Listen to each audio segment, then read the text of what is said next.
So thanks for tuning in to this episode of Challenge Surfing. We're going to talk a little bit more about all the prop testing I did. Just some real world examples of stuff that I tested. So spent most of this year testing various props. So let's back up and start really with how this all started. Close your eyes, hear the voice within, calling this heavy. So when we got back from our Alaska trip, I was looking at the fuel usage, and it's the number one question everybody asks me is how much money I spent on fuel, right? I spent $12,000 on fuel to go to Alaska. It's a shocking number. However, understood that's 182 engine hours I put. So if you look at your own boat, and if you put 180 engine hours on, how much money do you spend in fuel? Right? We just happen to do that in 55 days instead of usually it takes folks, a couple years to get to 182 hours in the engine. But that aside, gas was also expensive. Our average cost of gas was $5.90 a gallon for the whole trip. Right? So we had, obviously we paid more than that, we paid less than that, but that's what the average came out. There's a lot of good advantages that the 4-blade gave me over the 3-blade. The 3-blade prop is good at, really, in my opinion, two things. The factory 3-blade prop, it's a Yamaha Saltwater Series 2 15 3/4 inch by 15 pitch. And it's a great prop, but being a 3-blade, it's designed for wide open throttle. So the boat will do 40 miles an hour, maybe 41 with that prop, which is impressive on a 27-foot boat of this size and weight. The other thing that the 3-blade is good at is fuel efficiency, doing your average cruise. 30 miles an hour, 4,200 RPM. The prop will do, 1.6 miles per gallon-ish, maybe a little bit better. The spec sheets, whenever manufacturers do prop testing and they show you the spec sheets, I remember when we got our boat, it was like a, 1.9 mile per gallon or 2 miles. I've never seen that on the 3-blade of my boat. What's the difference? We move into our boat. I mean, I've got dishes, I've got silverware, I've got clothes, I've got extra people, I've got, extra stuff, I've got tools, right? I don't have an empty boat on it, which is fine. But I guess that's kind of an advantage when you're testing multiple props, because you and I were on the boat every time you tested, and we keep everything on the boat except for the clothes and the food. So we're pretty much the same all the time. Right. So really what I'm looking at is, you obviously do good testing. You need ideal conditions. So you want the boat weight to be as light as possible. You want the conditions to be as best. No current, no wind. That's what you're looking for, because that's the only way to test apples to apples. But at the same time, I also want to know, what can I expect to pay at the fuel dock for operating? What's the cost of operating the boat? So anyway, after looking at all that, I was really glad that I took the 4-blade. It's a PowerTech OFS4. It's our offshore 4-blade. It's a 15 1/4 inch by 15 pitch. We took that to Alaska. Lemon Drop had the same prop on the boat. Anytime had the 3-blade factory prop on his R27, and we traveled, the 3 boats traveled for 2 days together. We did Johnstone Strait together, we went through Cape Caution together. Cape Caution was interesting for the 3 of us together, because Lemon Drop and I, we were in 3 and 4 foot seas crossing Cape Caution, which was not treacherous because they were like on 12 seconds. So there's like, it's just like a little, a big hill. Like a big hill. Like you're driving your car through the hills, right? But if you can imagine that, we slowed down to 15 miles an hour. Lemon Drop and I did, the autopilot, and we just enjoyed the cruise. Anytime I had to speed up, slow down, so we saw him a little bit and then he was gone. And we ended up, once we got across Cape Caution, we ran into him again and met up at the anchorage. And it's just because he couldn't, the 3-blade prop doesn't have good stern lift. So like all the deficiencies of the 3-blade prop, I'll list as follows, right? So whole shot, you need a long runway to get the boat up on plane. It doesn't have much of a mid-range. It wants to sink into the hole. Mid-range, I'm talking 3,000 to 4,000 RPM, which is like your 11 mile an hour to 19 mile an hour range. The boat just sinks into its own hole and it can't stay up on the water. and your fuel efficiency suffers as a result of that. But I was really glad I had the 4-blade because it made the rough seas easier to manage. I could slow down, makes the ride more comfortable, and I can operate in that mid-range. So the 4-blade prop absolutely solved all of the issues that I was having with the 3-blade. I mean, reverse thrust was good, made docking so much easier, and such. But fuel efficiency, that OFS4 is a 1.4 mile per gallon prop. That's really the best it's going to do. It'll do 1.6 miles per gallon, but only like at 11, 12, 13 miles an hour. Mm-hmm. Outside of that, it's 1.4, reliably 1.4. It's just got a lot of slip and stuff.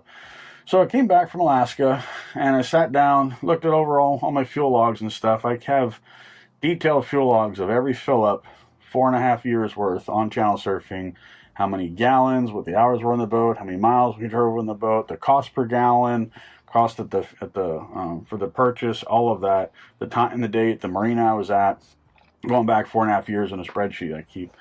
Mm-hmm. So I looked at all that and I wrote a nice email to PowerTech because I figured I need some help to figure out how to get better efficiency on the OFS4.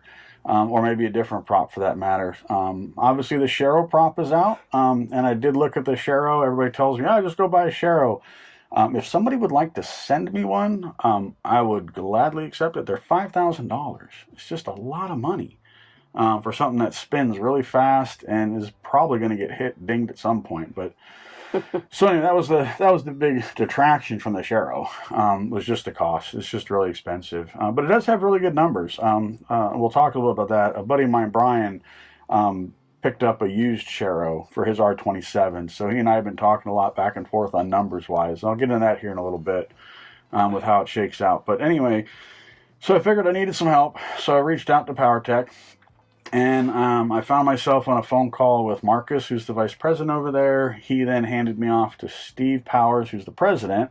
And they've been fantastic to work with. I can't say enough good things about PowerTech. So they looked at this as an opportunity to understand fluid motion. Ironically, I have a boat owned by a company called Fluid Motion.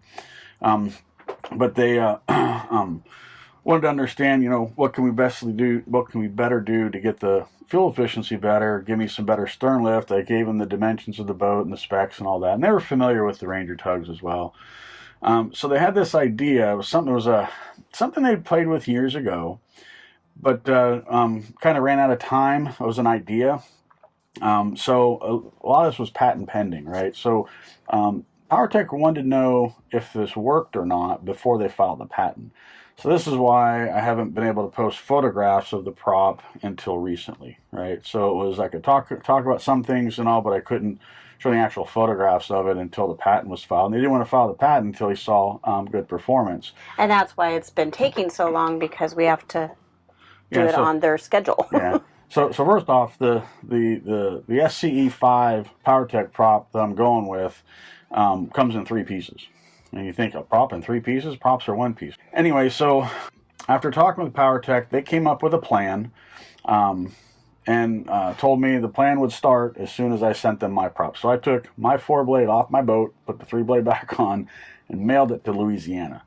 They machined it and added this contraption onto the back of the prop. And then they also made an SCE5 blade, which SCE stands for semi-cleaver. It's a type of blade. And then the OFS4 is an offshore 4-blade prop. Very different design in the blades. And props aren't all created equal. I mean, props are designed for a specific function, specific purpose, either like top end speed or stern lift or whole shot or whatever. So there's part science into it, and some math, and there's also part trial and error. Right. So what I got back in the mail a couple months later from PowerTech was a 5-blade SCE that had been machined, and my 4-blade, my OFS4, they machined the back end of it off. And then the contraption's an exhaust tube, we call it, with a flare. So they put the 1-inch flare on the 5-blade, and then the 4-inch, and there's 3 or 4 inches barrel extension on the 4-blade prop. And the idea was that now I had 2 different props, a 4 and a 5-blade, and I had the exhaust tube that I could transfer between the two. So that way I could really I could try each prop with the 1-inch diffuser. I could try each prop with the exhaust barrel, I could try each prop with the exhaust barrel stacked with the diffuser, and then run tests and stuff, right? That was the original idea on the game plan and stuff to do it. Well, what ended up happening was I got excited because this was all happening in like February and March. So the weather's not all that great out here in February and March. So it takes a while to find a good weekend, that's got some good seas to go out and do some testing. So I got excited, and I took the 4-blade with the exhaust extension on it, and I took it out in 2-foot seas right at Hat Island here side of Everett. And I was getting 1.9 miles per gallon on the beam, taking 2-foot seas on the beam, cruising at like 15 miles an hour, coming back from Hat Island to Everett. I was like, holy smokes, I've never seen that on my boat. I've never seen that great a fuel efficiency, especially in 2-foot seas like that. So I was duly impressed, especially knowing that was the 1.4 mile per gallon prop that I took to Alaska and back. Right, so I mean, I've got over 350 hours, engine hours on that 4-blade prop. I know it really well, and the 3-blade I've got the same amount of engine hours, so I know both of them really well, what they can do and not do. Came back and I told Steve, oh, this was great. Then I went and stacked the diffuser on top of the exhaust barrel, put it on, and went out to go try and test it, and the thing fell off. So it's at the bottom of the ocean. I was heartbroken over that. So, and it's a prototype prop, how you graft a piece of metal onto the back of the prop that's spinning so fast and not make it fall off. It was challenging. That's something that PowerTech figures out. So anyhow, so I had the 5-blade. I didn't know if it's tuned right for my boat or not, and now I have no exhaust barrel at all for it. I have no diffuser for it. I mean, it's literally just cut off at the very back, and it's been machined on the very back of the prop. So I said, heck with it. I put it on the back of the boat and went out and ran it. And I thought, what I saw on the 4-blade was that exhaust diffuser is specific to the mid-range. I didn't see any change in performance in the upper bands. Upper bands meaning above 4,000 RPM when I'm cruising up on plane doing 30 miles an hour faster, say, call it, right? So anyhow, so I took the 5-blade out, ran it wide open throttle, and it came in at just over 5,500 RPM. So it's like, that's good. It's in the sweet spot for the F300 for wide open throttle. So I know it's sized. And it's important that a prop be sized right to your motor. Just because you don't drive at wide open throttle, like maybe never, you still need to be able to get into the right range so that you can blow the carbon and stuff out of the engine. So what I did notice was in the mid-range, I was getting 1.5 miles per gallon with that SCE5. And this is pretty much the worst way to ever test a prop because there's no diffuser at the back of this prop the way it was machined to help the exhaust bubbles diffuse into the water, right? So in the mid-range, it was a little bit tough to steer port and starboard when I was doing 13, 14, 15 miles an hour without an exhaust tube or anything on the back of it. So got back home and wrote a note to PowerTech and said, hey, you got a spare exhaust tube lying around? Of course, because it's a prototype, there wasn't any. So I had to send the 5-blade prop back to Louisiana, put the 3-blade prop back on my boat, and they had to go and source some more material and remake the exhaust barrel. That took a couple months to do. They sent it back to me, so all I've got is just the regular exhaust barrel. I don't have the 1-inch diffuser, and I went out and did testing with it, and that's the prop that's on the boat. They redesigned a little bit how they attach the exhaust tube onto the propeller, on the back of the prop. Use some like Loctite, something similar, for the screws so they don't back out, or vibrate off, whatnot. But super happy with the performance on that SCE5. So what makes me happy about it? What's it do different? So I want to compare the SCE5 to the factory 3-blade prop. Because that's probably most of you watching this are looking at. So the mid-range is super important to me for lots of reasons. First off, if you're cruising through the ocean and you run into some bad seas, when I say bad seas, I'm talking 2s and 3-footers. Because they're not death-defying. The boat can easily handle those. We've all been in that afternoon chop and stuff. But to do 2 and 3-footers at 30 miles an hour, that'll loosen the fillings in the back of your teeth. It's just not a comfortable ride. It's all really bumpy and stuff. And then you slow down and do 7 knots, which is hull speed. and then the boat rocks and rolls a lot, and it takes you forever to get somewhere. So being able to slow the boat down and do 11, 12, 15, 17 miles an hour, and keep the same fuel efficiency makes a big difference in the ride. So I'll give you some specific examples. We were headed to Port Ludlow from Everett, solid 2 to 3 foot sea state, from Mukilteel down to Possession Bar, all the way across Puget Sound over to Point No Point. We were just, it was solid 2 foot, occasional 3s were coming at us, and they were rolly. Some of them were taking on the beam as the boat was rocking a lot. I was getting water on the front bow windshields and stuff. I slowed the boat down to 12 miles an hour. I was getting 1.6 miles per gallon, and we made it all over to Point No Point that way. It took us like an extra hour and a half on that trip to get to Port Ludlow, but the water stopped falling on the boat, which was nice, and it was a much more enjoyable ride. Another time we were coming back from Poets Cove, and a friend of mine, he's got an R25, his name is Tom. He comes by and he's passing us at Saratoga. Right now, he's got the factory 3-blade on his boat, and I slowed down to 17 miles an hour. He couldn't slow down. He was just telling me last night how unhappy his wife was on that trip because he's just bumping along, because you got two choices. You're either going to do, call it 7, 8 miles an hour or slower, or you're going to do 19 miles an hour or faster with the factory 3-blade prop. Right, so getting that mid-range is super important. Super comfortable for the ride. The other thing that's good is hole shot. So hole shot is the ability of the boat to pop up on plane. That's really important to me as well, because in Puget Sound, San Juan Islands, there's a lot of boat traffic. So when I'm coming up and passing, like a 40 or 50 foot boat that's throwing a 3-4 foot wake on the back, I can just pop off plane, bob through the wake, hit the throttles, and I'm right back up on plane. I don't need a long runway that the 3-blade requires. All right, so that makes the trip more enjoyable as well. Yeah, reverse thrust. Another thing that's super important. The 3-blade doesn't do well in reverse. There's a couple reasons for that. One is when you, I've got the older lower. My units or my motor's a 2019. So when you put the boat in reverse, the exhaust gases come out of the propeller hub, which means those exhaust gases get sucked right back into the blade. So the blade's not biting on clean water. It's got air, it's got exhaust bubbles in the middle of it. So that doesn't help on reverse. And it's only the 3 blades on top of that. The new lowers, the 20, I think it's 22s and newer, 21 or 22 model engines and newer, they redesigned it so that when you put the motor in reverse, the exhaust gases are redirected in the lower and it comes out above the prop instead of through it to help that. But it's still just a 3-blade prop that just doesn't bite well in reverse. Docking is super important to me. I don't use my bow thruster hardly at all. That's the big difference I saw in the 4 and the 5 was docking. Yeah.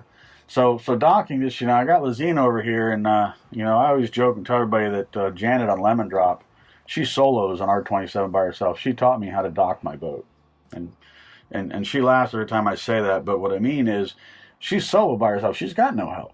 Well, as soon as I heard that, I was like, Lazina, I told her, you will never lasso, you will never jump to the dock, you don't need a boat hook to dock. He didn't have to tell me that. I would never do that. Right. So I told her, I was like, you just sit back there and I have to do my part to bring the boat up to the dock so she can easily step off. And if I haven't done my part, I back away and I make a second or third attempt. But so docking was super important, and being able to bite in reverse is super important. You watch our Alaska videos, right? Just recognize all the docking and stuff you see of us in that video is all done with the 4-blade, and that's why you don't hear the bow thruster very often. It's pretty easy to maneuver the boat. The 5-blade SE does really well in reverse also. So here's a story on that one. 4th of July, we were going up to Le Conner with the Everett Yacht Club. And I was a late arrival. I'd worked that day or something, and I had to take off. So most of the yacht club was there. There was one spot left. It's linear moorage, and I had to parallel park at the very front of the dock next to another like a 45-foot boat. So I pull in to the slip, and the Swinomish Channel, we had negative tides of like -3 foot that week. Yeah, it was moving. Yeah, so the Swinomish Channel was actually moving pretty fast on the current.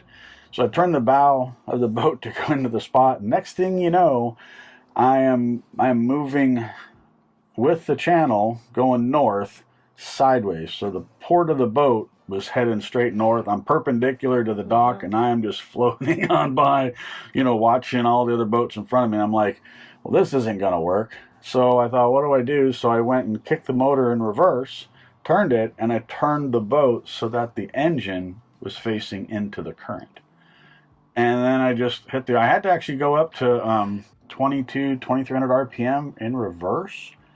And I backed this boat into like 2 to 3 knots. It was of impressive. Current. Yeah, into like 2 to 3 knots of current. I had the whole Everett Yacht Club on the dock, waiting to help and stuff. Throw me a line, whatever. So I had an audience, and the boat just slid right into. But sometimes it's the worst thing when you have an audience and you're trying to do something because you have people saying, "Here, throw me the rope," and you're just like, "Nope." Yeah, but I the prop in reverse into that current, it just backed me, right into that current, and I slid right in the spot with no issues, and Lazina stepped right off, needed no help from shore, nothing. It was perfect.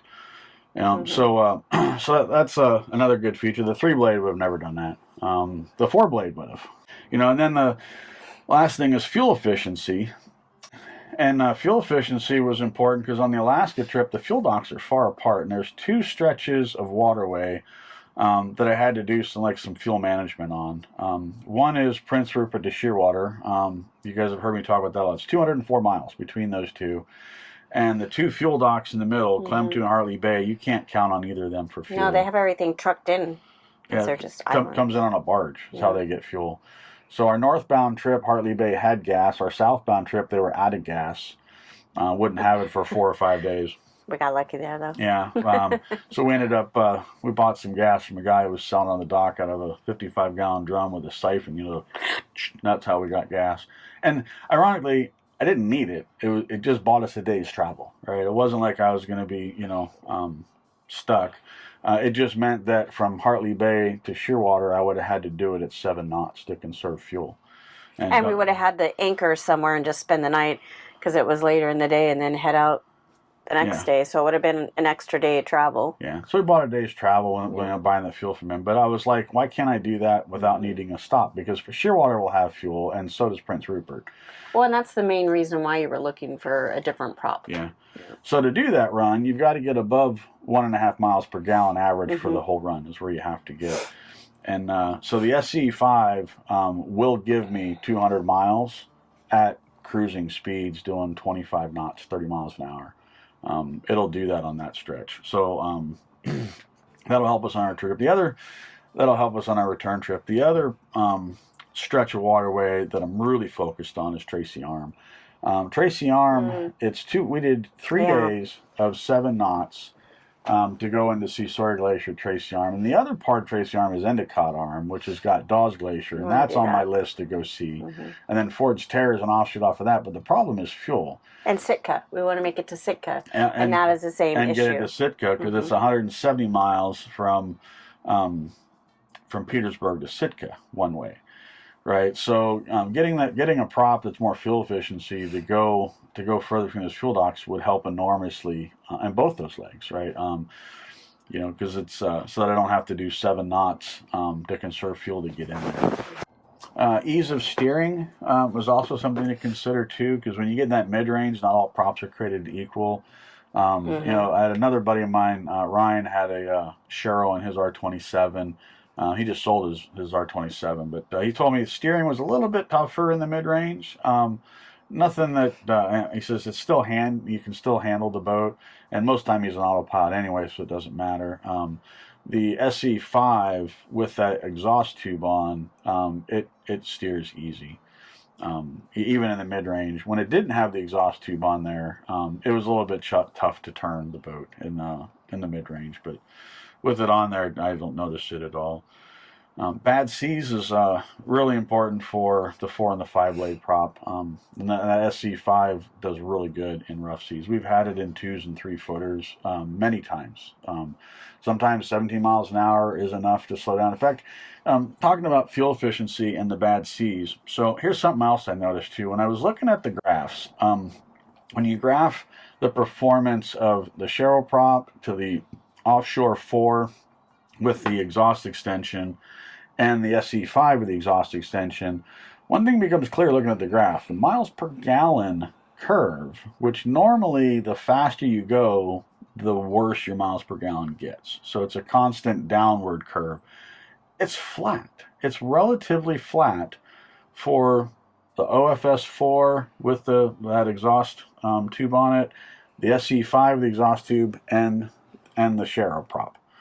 You know, and that's interesting because there's times that I would run with the SE5 and I'll look down and I'll be getting 1.2 miles per gallon. I'll be like, why is my miles per gallon so bad? And I can change the trim tabs, I can change the speed, I can go faster, I can go slower. It won't matter. The miles per gallon stays the same, right? So coming back from Poets Cove, I was doing 28 miles an hour at 1.6 miles per gallon. And I get into Saratoga, and it's its normal afternoon chop, so it's like 1 to 2 footers. I slow down to 17 miles an hour, ride's more comfortable, and I'm still getting the same 1.6 miles per gallon. And then that'll go like that for a period of time, and then boom, I'll look down, and boom, the miles per gallon will pop back up again, because whatever the wind and the weather conditions, you know, as soon as they change, then it changes the performance of the boat, obviously. So it took me a little while getting used to that, because the OFS4 and the 3-blade don't operate like that at all. You know, not the conventional ones. That exhaust tube makes a big difference on mid-range. You know, what does it actually do? I don't know. I mean, it's supposedly it's like a running surface to help when the boat's up on plane. The other thing is it gets those exhaust gases back away from the blades, so they can't get sucked back into the blades, so that way there's more clean water. That's my theory of anything what I think is actually happening with it. But I'll leave that to PowerTech to figure out why it works. So, you know, I've got 68 engine hours. What's it? It's like, what is it? It's over 600 gallons of gas, I think it is roughly, that I've put through the SC5. I just got an email this morning from Brian, who's got his, he's got an R27, same year. It's a model 21 of an R27 outboard.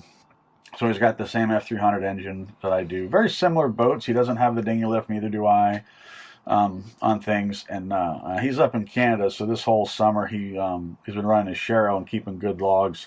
So he's having his fuel logs this morning for the Sharrow versus the SC5, and you know, we're testing it as normal boaters. I'm not doing manufacturer performance testing. We don't have empty boats. You know, we just keep our fuel logs and we go have fun with our boat. Bring our friends, family, go cruise, and see what we paid at the fuel dock and look at that number.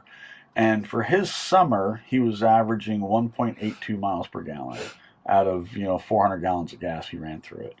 And for me, when I look at my numbers, I was actually at 1.9. But that's somewhat misleading. I look at the data, at the details data. So there was 3 tanks of gas that I ran through channel surfing that was over 2.2 miles per gallon averaged. So what happened? I was trying to figure out, like, what did I do there? Well, one of them, for example, was shrimp season. So shrimp season is I cruise up to Roach Harbor. That's a pretty good run from Everett. And then for the next 2 days, I don't go above 7 knots, and you do a lot of driving and pacing back and forth. You know, you wait an hour for your pot to soak. So it's a lot of slow boating at some really high miles per gallon, because I'm going slow the whole time, and all that blends together to give me an unusually high miles per gallon average. So if I take those out of the equation, because Brian didn't do a lot of slow boating, I want to be kind of apples to apples, and I was a little over 1.6, right? So looking at that, it puts that SCE5 modified prop within about 10% of the fuel efficiency of what a Sharrow is. So really the difference between, in my opinion, between the SC5 and a Sharrow, you know, the SC5 modified and the Sharrow prop, is going to be your fuel efficiency. It's going to be about 10%. That's really what the savings is going to be. Reverse thrust, the mid-range, the Sharrow's going to have all of that stuff, same as the SE5 modified does. So, but cost-wise, that SC5 is a fraction of the cost of what a Sharrow is. Those Sharrow props are expensive. I would have loved to have tested one, but I just didn't have $5,000 to spend on one to play with it. Mm-hmm. And then also, looking at long-term care, and stuff with the prop. We've been boating since 2006. Yeah. So we got our first boat. Yeah, and we weren't intending to buy it; just looked cool. Yeah, and the issues with a prop is it's not a matter of if you ding; it's a matter of when. Oh yeah, that first prop. They're going to get dinged. They're going to get out of balance. You're going to hit an underwater deadhead, something like that. So, or your dad wants to see something cool. Yeah. And my dad ran my last boat aground on Father. What do you say to your father when he runs your boat aground on Father's Day? Right, but it's okay, Dad. I can get a 5-blade now. Thank you. Yeah. But yeah. So anyway, so the SC5 modified absolutely does solve all the problems I was looking for in a prop, and gives me the fuel efficiency, which is the big thing I was lacking with the OFS4. So we're planning our trip back to Alaska. Don't know when it's going to be yet, but I've got the fuel figured out. Now I just need. I was figuring if I spent $12,000 on fuel, put this in a matter. So $12,000 on fuel in 55 days to go up to Alaska, right? So I can cut the 55 days down because I can take 10 days away from that because I work from the boat for 10 days on that trip. So that'd make it a 45-day trip. If the SC5 modified prop would have saved me almost $3,000 in fuel on that trip. So that takes $12,000 down to $9,000. Then fuel being an average cost of $5.90 a gallon, what if that turned into $4 a gallon? What if gas prices dropped? Hopefully they do. For this, the more gas price goes down, then obviously the less that trip will cost. It might be, possible to get that trip down to $5,000 or $6,000 in fuel, instead of the $12,000 that I spent. So that's what my hope is, anyway. But, pretty significant savings, adds up pretty quick. Even over the 3-blade, and I did the math. What if I had the 3-blade and I did the Alaska trip? The SCE5 modified would have still saved me $1,000. That's enough to pay for the prop. So it's. I'm actually looking. I always keep a spare prop on the boat. I've been using a 3-blade as the spare. I can't use my 4-blade because the back end's been machined off. So without an exhaust tube on it, it doesn't work well. Mm-hmm. So it's more of a paperweight at this point. But I'm going to give me a second SE5 and run that as my spare. Just run those two because I think that's the right size for the prop. I'd say so.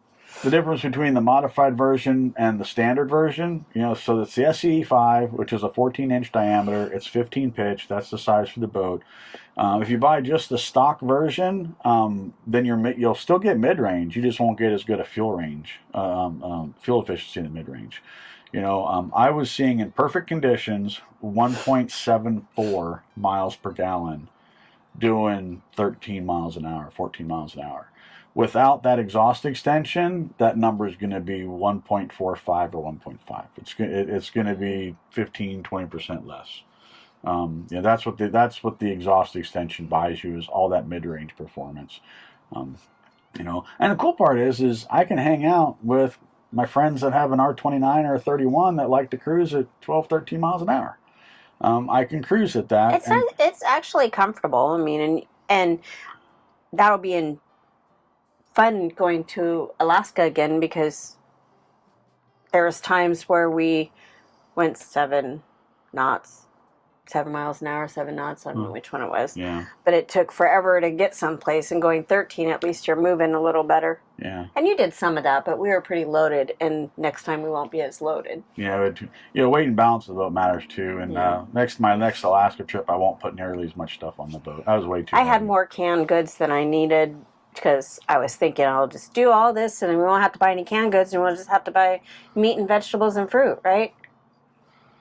That's the heaviest thing you have, so just buy what you need when you need it. You go shopping every 7 days anyways, so just get what you need. Yeah, there's plenty of grocery stores along the way. Mm-hmm. But we didn't know a lot. Like, we didn't know when we pulled into Ketchikan, there's 2 places you can go, and luckily the one that we were at was right by Safeway. Mm-hmm. You could go where the cruise ships go, and then you got to take a little bus that they have to the Safeway and back. Yeah. You pull into Ketchikan, which is always, you pull into Ketchikan, the first marina you're going to see is Thomas Basin by all the cruise ships. And that puts you right in the middle of downtown Ketchikan. So the grocery store's quite a ways away. So do that on the way back, because then you get to enjoy the downtown on your going trip to Alaska. Hit the other one. When you're heading north, and you get into Ketchikan, you want to skip Thomas Basin, pass right by it, keep going north, get to the north side of Ketchikan, and then there's South Bell Harbor, or Bar Harbor, South Bar Harbor. Puts you by the marine store, the Safeway, and there was even like an Ace Hardware type store there. Marine store, hardware store, and a grocery store, all in the parking lot of the marina. You just walked up the ramp. Yeah. So very convenient. If you head north, you're crossing the border, right? So your refrigerator's, and the laundry's there your refrigerator's empty and all that kind of stuff. So that gives you an easy way to restock up the refrigerator now you're back in the United States. When you're heading south, you don't need the grocery store because you're trying to eat everything, and because you're going across the border to go back to Canada. And that's why the southbound trip, you want to hit Thomas Basin and be right in the middle of downtown Ketchikan and be a tourist. Yeah, because you don't need the next day or two you're going to end up crossing and going back into Canada, so you don't need a grocery shop. You're just going to use the last few things that you have. Yeah. But the point being made is that you're better off to buy things where you're at than to take them with you, because if you take them with you, it's weight on the boat, and you're going to pay for that at the fuel dock. And to put weight in comparison, so I spent $12,000 on fuel. At every dock, Lemon Drop would come up to me and would say, how much you spend on fuel? And her bill was almost always 15% less than mine. Yeah, and it was just her on the boat. We had 3 adults, 3 dogs. Yeah, so you could say she paid 15% less on fuel than I did. And I think you had all the extra tools or anything that either boat might need. Yeah. Yeah, but I mean, hers is a 2019 R27 Yamaha F300, so and running the same prop, the OFS4 prop. We both were matched that way. I think that was the only upgrade basically that she had from the stock boat was the 4-blade prop. Everything else was pretty much as she got it. Yeah. So super happy with PowerTech. Their semi-cleaver 5-blade, 14-inch diameter, 15 pitch with the modification. I call it the modification. So if you're going to order one, reach out to PowerTech. I would just go to PowerTech's website and click the Contact Us button and either give them a call or send them an email. Tell them you're looking for the SE5 modified channel surfing edition. And if who is talking to you has no idea what you're saying, tell them go talk to Marcus. Marcus is the VP over there, and he'll inform them of what you're looking for. I was the first boat to get it. I got the prototype on my boat. That's why it doesn't look all that great. The prop will come in 3 pieces. It's the main prop itself, then the exhaust tube, and then the exhaust flare that stacks on back of the exhaust tube. So a little bit of assembly is required. It comes with a little tool to put it together. Use Loctite, on the screws. Other than that, then it's just a regular prop and slides on. I don't know that any of the dealers and stuff will know about this, because the only setup that this has been done for is for an R27 outboard that we've tested it. And if you can't get a hold of somebody who knows what they're talking about, reach back out to us and we'll do our best to we'll get make you the some connection, answers. To get it. But they expect them to start expanding into other boats and stuff. But they just filed a patent on this like a month and a half ago. That's the reason I haven't been able to show any photographs of the prop until recently. Was PowerTech had to get the patent and stuff filed for it. But if you were at the rendezvous, you would have got a sneak peek. Yeah. But I'm just totally blown away on the OFS4 stats, both with it and without it, on the difference that it made on that movie. It's just night and day difference. Unbelievable. So with that, if you have any questions or comments, leave them in the comment section below. And don't forget to like and subscribe. And you can support us in another way by going to channelsurfingcreations.com and get some of... You can get your boat. Custom embroidery. I do all boats except for the 23 I don't have. But I can do 25, 27, 29 sedan, 31 sedan, 29 command bridge, and 31 command bridge. And she also does cutwaters. 288s, Yes. cutwater 32s she's got. So, yeah, if you want your boat embroidered on a jacket or sweatshirt or whatever, channelsurfingcreations.com. Yep. And again, thanks for watching. If you enjoyed watching this video, click the screen to watch another.